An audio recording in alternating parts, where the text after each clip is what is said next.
Lenz law क्या कहता है? When flux changes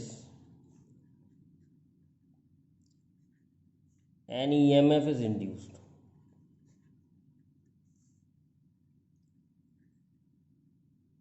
and induce current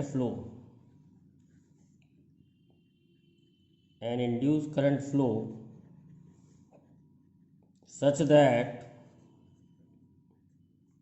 it oppose the cause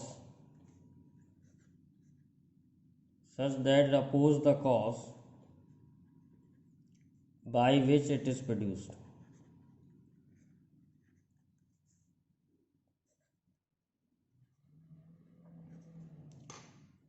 Negative sign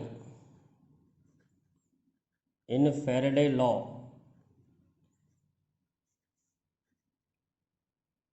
states Lenz law. तो length law कहता है कि अगर फ्लक्स चेंज होगा तो ईएमएफ इंड्यूस होगा, और ईएमएफ इंड्यूस होगा तो इंड्यूस करंट फ्लो करेगा। इंड्यूस करंट इस तरीके से फ्लो करता है, it oppose the cause by which it is produce, जिस कारण से करंट आया है उस कारण को रोकेगा। एग्जाम्पल से समझ में आएगी बात।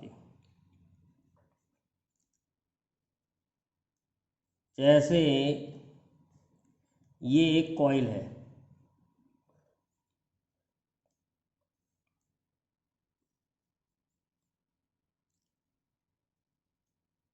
और मैं मैग्नेट को लेके आ रहा हूँ, नॉर्थ पोल ला रहे हैं मैग्नेट का।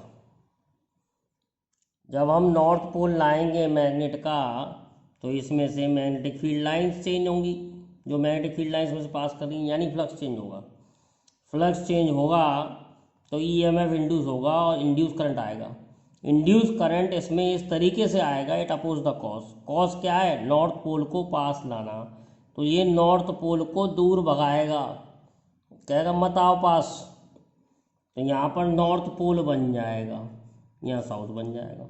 नॉर्थ बन जाएगा तभी तो इसे रिपेल करेगा। तो नॉर्थ के लिए करंट आपको बताया जाता है एंटी क्लॉकवाइज होना चाहिए। इधर से देख के बताएंगे करंट, इधर से देखेंगे करंट, तो करंट इधर से देखेंगे तो एंटी क्लॉकवाइज करंट होना चाहिए। तो एंटी क्लॉकवाइज करंट फ्लो करेगा इधर से देखने पर, तो current will flow like this.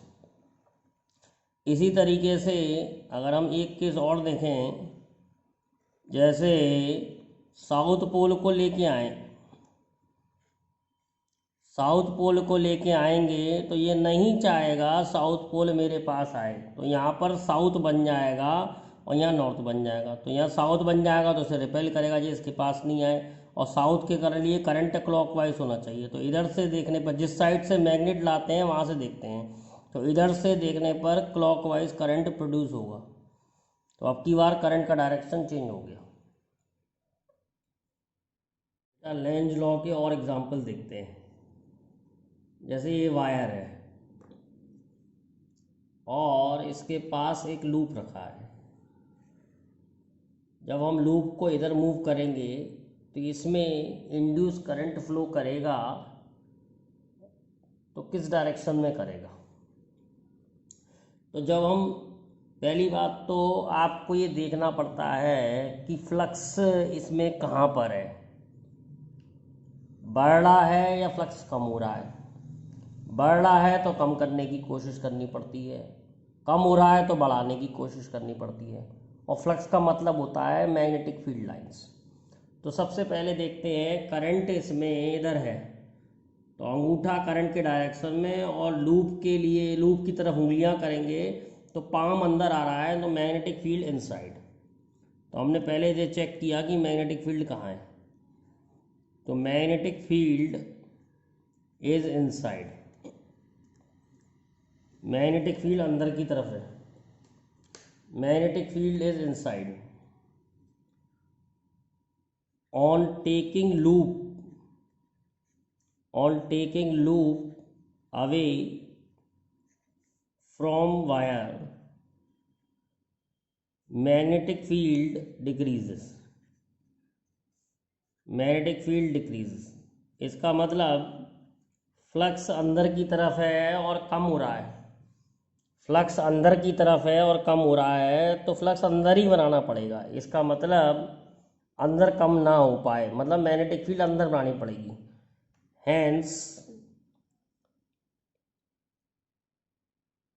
it is required to develop magnetic field inside, to develop magnetic field inside। और मैग्नेटिक फील्ड अंदर बनाने के लिए क्लॉकवाइज करंट फ्लो होना चाहिए। दैट इज वाई क्लॉकवाइज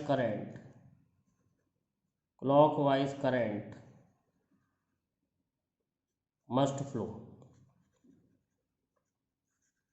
इसमें से क्लॉकवाइज करंट फ्लो करना चाहिए ऐसे।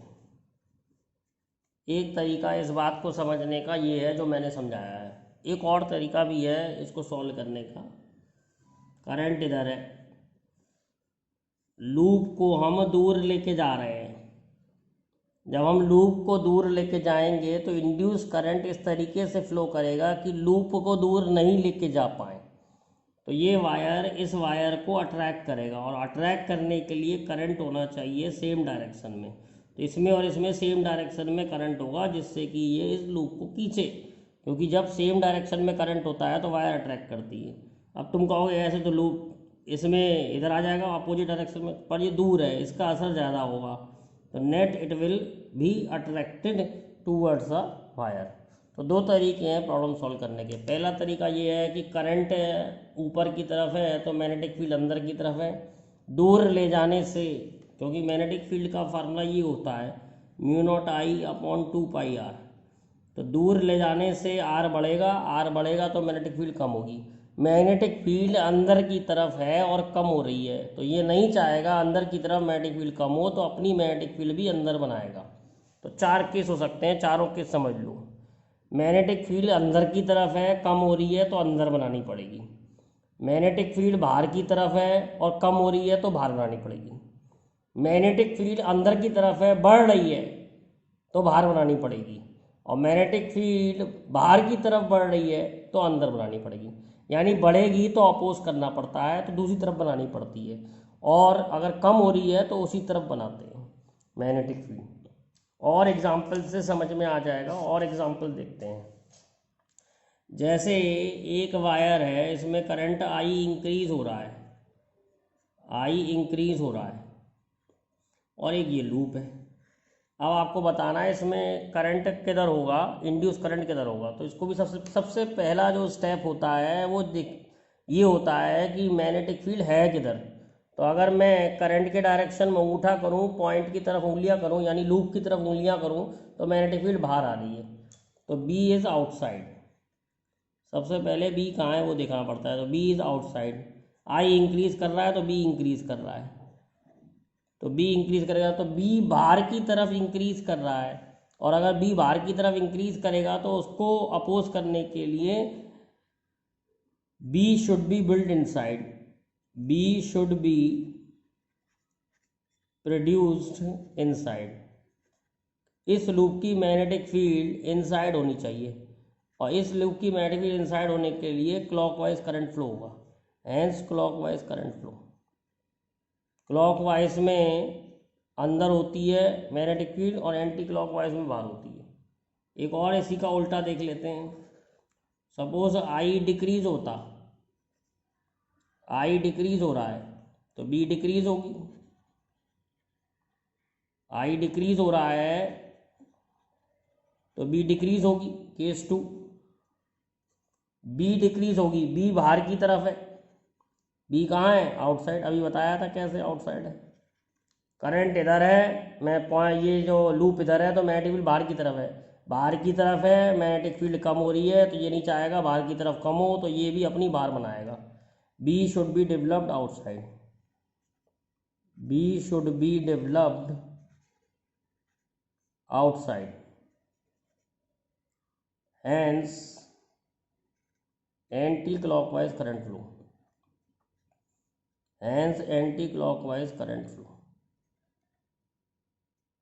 तो इसमें एंटी क्लॉकवाइज करंट आ जाएगा। तो इस तरीके से लेंज लॉ कहता है it oppose the cause by which it is produce, तो कॉज को अपोज करना होता है। और बहुत एग्जाम्पल है लेंज लॉ के, और एग्जाम्पल देखते हैं। जैसे ये एक रिंग है, रिंग में से मैग्नेट गिर रही है, ये नॉर्थ है साउथ है, पूछ रहा है मैग्नेट की एक्सेशन कैसी होगी, क्या इक्वल टू जी होगी, क्या जीरो होगी, क्या ग्रेटर देन जी होगी, या लेस देन जी होगी। तो ये ग्रेटर देन जी या लेस देन जी, तो एक्सेशन की वैल्यू क्या लेस देन जी आएगी, क्या ग्रेटर देन जी आएगी, क्या जीरो आएगी, क्या जी आएगी। जब मैग्नेट इस रिंग में से गिरेगी, रिंग मेटल की है, कोई भी मेटल हो सकता है, जब मैग्नेट की रिंग जब रिंग में से मैग्नेट गिरेगी तो ये नहीं चाहेगा नॉर्थ पोल पास आए, तो यहाँ पर नॉर्थ पोल बन जाएगा। जब रिंग में नॉर्थ पोल बन जाएगा तो ये अपोज करेगा तो इसकी एक्सेशन जो है लेस देन जी होगी।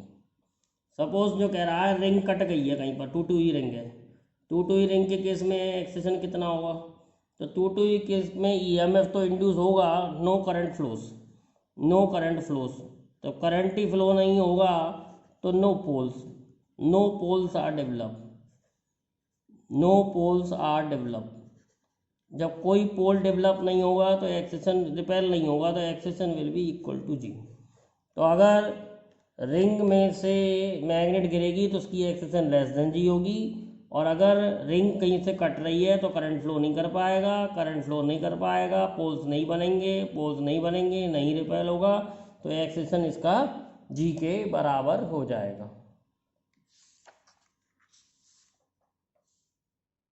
एक और एग्जांपल देख लेते हैं। जैसे एक कोई कोर है, इस पे कॉइल लिपट रहा है,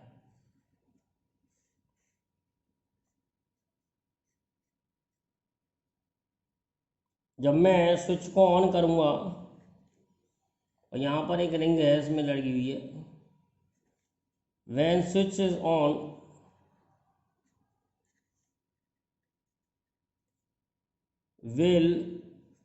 रिंग विल बी रिपेल।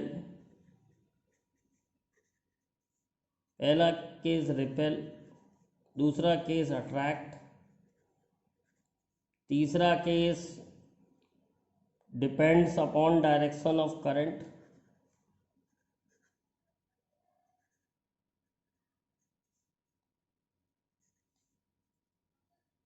और चौथा केस नथिंग विल हैपन।